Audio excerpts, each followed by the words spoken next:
Players in the recycling industry and owners of workshops like this one say that to safeguard against a risk of environmental degradation, recycling is the closest to achieving the goal.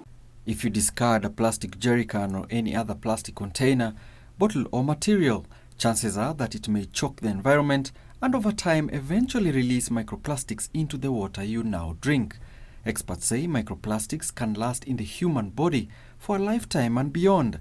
According to UN Habitat, the Greater Nairobi area generates about 3,207 tons of waste per day, 20% of which is plastic. For this reason, the call is amplifying for better management of discarded plastics. It starts from individuals seeing the fact that they are producing waste plastic, they are using lots of single-use damaging materials. If that change starts there, it'll grow throughout the entire country.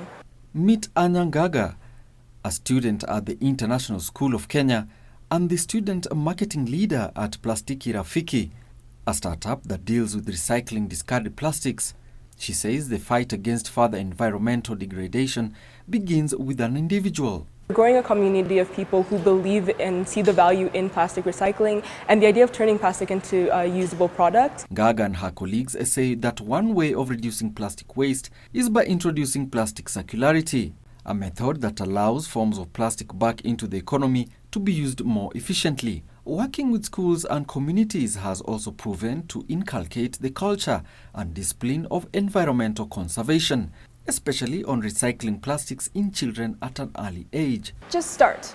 That is the biggest thing. I think when I was younger, I just thought like talking about it was good, and it helps spread the message. Something that really drew me to the club was just how great it is and how impactful it is to the environment. So something that when I joined this and something I really wanted to do was I wanted to try and help better the environment with the products I made. In Mathare informal settlements of Nairobi, for example, emerging organizations like Rafiki Plastiki have partnered with communities, formal and informal sector players, children, youth and women to implement community projects on waste management and plows back revenues into the community.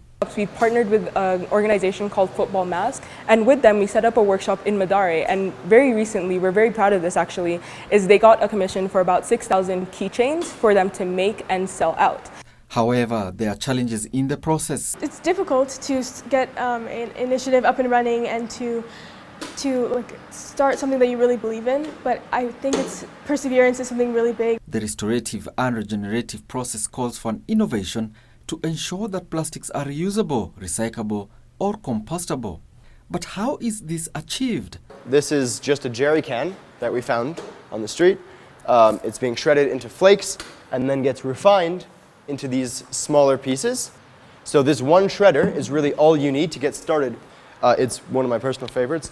It makes beams and things like this.